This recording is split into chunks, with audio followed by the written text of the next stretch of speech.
जय श्री कृष्ण। भगवान द्वारा अर्जुन की सर्पमुख बाण से रक्षा तथा अश्वसेन नाग का वध। संजय कहते हैं, राजन, तदंतर भागे हुए कौरव सैनिक धनुष से छोड़ा हुआ बाण जहाँ तक पहुँचता है उतनी दूरी पर जाकर खड़े हो गए। वहाँ से उन्होंने देखा कि अर्जुन का अस्त्र चारों ओर बिजली के समान चमक रहा है। फिर यह भी देखने में आया कि कर्ण अपने भयंकर बाणों से उनके अस्त्र को नष्ट किए डालता है। तब अर्जुन प्रचंड रूप धारण कर कौरवों को भस्म करने लगे। यह देख कर्ण ने अथर्वण अस्त्र का प्रयोग किया। वह शत्रुनाशक अस्त्र उसे परशुराम जी से प्राप्त हुआ था। उसके द्वारा कर्ण ने अर्जुन के अस्त्र को शांत कर दिया और उन्हें भी तेज किए हुए सहायकों से बींध डाला। उस समय कर्ण और अर्जुन ने इतनी बाण वर्षा की कि सारा आकाश ढक गया। उसमें तनिक भी जगह खाली नहीं रह गई। कौरव और सैनिकों को चारों ओर बाणों का जाल सा फैला हुआ दिखाई देने लगा। घोर अंधकार छा गया। बाणों के सिवा और कुछ नहीं सूझता था। वहां युद्ध करते समय वीरता, अस्त्र संचालन, मायाबल तथा पुरुषार्थ में कभी सूतपुत्र कर्ण बढ़ जाता था और कभी अर्जुन। दोनों एक दूसरे का छिद्र छेद देखते हुए भयंकर प्रहार कर रहे थे। यह देखकर समस्त योद्धाओं को बड़ा आश्चर्य हो रहा था। उस समय अंतरिक्ष में खड़े हुए प्राणी कर्ण और अर्जुन की प्रशंसा करने लगे। वाह रे कर्ण, शाबाश अर्जुन। यही बात आकाश में सब ओर सुनाई पड़ती थी। इसी समय पाताल लोक में रहने वाला अश्वसेन नामक नाग, जो अर्जुन से वैर मानता था, कर्ण तथा अर्जुन का युद्ध होता जान बड़े वेग से उछलकर वहां आ पहुंचा और अर्जुन से बदला लेने का यही उपयुक्त समय है, ऐसा सोच बाण का रूप बनाकर वह कर्ण के तरकस में समा गया। उस युद्ध में जब कर्ण किसी तरह अर्जुन से बढ़कर पराक्रम न दिखा सका, तब उसे अपने सर्पमुख बाण की याद आई। वह बाण बड़ा भयंकर था। आग में तपाया होने के कारण वह सदा देदीप्यमान रहता था। कर्ण ने अर्जुन को ही मारने के लिए उसे बड़े यत्न से और बहुत दिनों से सुरक्षित रखा था। वह नित्य उसकी पूजा करता और सोने के तरकस में चंदन के चूर्ण के अंदर उसे रखता था।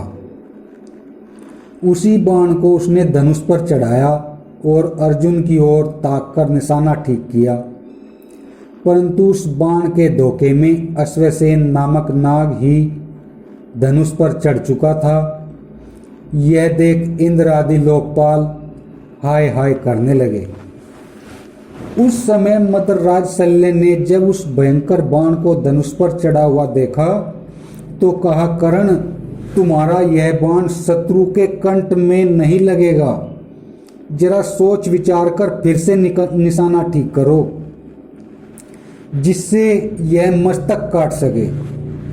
यह सुनकर कर्ण की आंखें क्रोध से उद्दीप्त हो उठी। वह शल्य से कहने लगा, मद्रराज, कर्ण 2 बार निशाना नहीं साधता। मेरे जैसे वीर कपट पूर्वक युद्ध नहीं करते। यह कहकर कर्ण ने जिसकी वर्षों से पूजा की थी उस बाण को शत्रु की ओर छोड़ दिया और उनका तिरस्कार करते हुए उच्च स्वर से कहा, अर्जुन, अब तू मारा गया। कर्ण के धनुष से छूटा हुआ वह बाण अंतरिक्ष में पहुंचते ही प्रज्वलित हो उठा। उसे बड़े वेग से आते देख भगवान श्री कृष्ण ने खेल सा करते हुए अपने रथ को तुरंत पैर से दबा दिया। भार पड़ने से रथ के पहिए कुछ जमीन में धंस गए। साथ ही सोने के गहनों से सजे हुए घोड़े भी पृथ्वी पर घुटने टेककर जरा सा झुक गए। भगवान का यह कौशल देख आकाश में उनकी प्रशंसा से भरी हुई दिव्यवाणी सुनाई देने लगी। फूलों की वर्षा होने लगी। कर्ण का छोड़ा हुआ वह बाण रथ नीचा हो जाने के कारण अर्जुन के कंठ में न लगकर मुकुट में लगा। वह मस्तक से नीचे जा पड़ा। अर्जुन का वह मुकुट पृथ्वी, अंतरिक्ष, स्वर्ग और वरुणलोक में भी विख्यात था। सूर्य, चंद्रमा और अग्नि की प्रभा के समान उसकी चमक थी। साक्षात ब्रह्मा जी ने बड़े प्रयत्न और तपस्या से उसको इंद्र के लिए तैयार किया था। इससे बड़ी मीठी सुगंध फैलती रहती थी।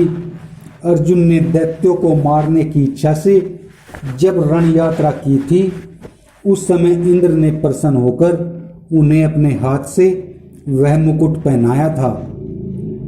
वही मुकुट कर्ण के साथ युद्ध करते समय सर्प की विषाग्नि से जीर्ण शीर्ण होकर जलता हुआ जमीन पर जा गिरा। इससे अर्जुन को तनिक भी घबराहट नहीं हुई। वे अपने सिर के बालों पर सफेद साफा बांधकर धैर्यपूर्वक डटे रहे। उस समय वे मौत के मुख से बचे थे, क्योंकि सर्प मुख बाण के रूप में अर्जुन के साथ वैर रखने वाला तक्षक नाग का पुत्र था।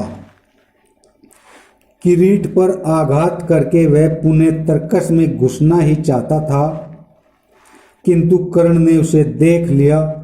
कर्ण के पूछने पर वह कहने लगा, कर्ण, तुमने अच्छी तरह सोच विचार कर बाण नहीं छोड़ा, इसीलिए मैं अर्जुन का मस्तक न उड़ा सका। अब जरा निशाना साध कर चलाओ, फिर मैं अपने और तुम्हारे इस शत्रु का सिर अभी काट डालता हूँ। कर्ण ने पूछा, तुम कौन हो? नाग ने उत्तर दिया, मैं नाग हूँ। अर्जुन ने खांडव वन में मेरी माता का वध करके बहुत बड़ा अपराध किया है। इसके कारण मेरी उससे दुश्मनी हो गई है। यदि स्वयं वज्रधारी इंद्र इसकी रक्षा करने आवे तो भी उसे यमराज के घर जाना पड़ेगा। कर्ण बोला, नाग, आज कर्ण दूसरे के बल का आश्रय लेकर विजय पाना नहीं चाहता। यदि तुम्हारा संधान करने से मैं सैकड़ों अर्जुनों को मार सकूं, तो भी मैं एक बाण को 2 बार संधान नहीं कर सकता। मेरे पास सर्प बाण है, उत्तम प्रयत्न है और मन में रोष भी है। इन सब के द्वारा मैं स्वयं ही अर्जुन को मार डालूंगा। तुम प्रसन्नतापूर्वक लौट जाओ।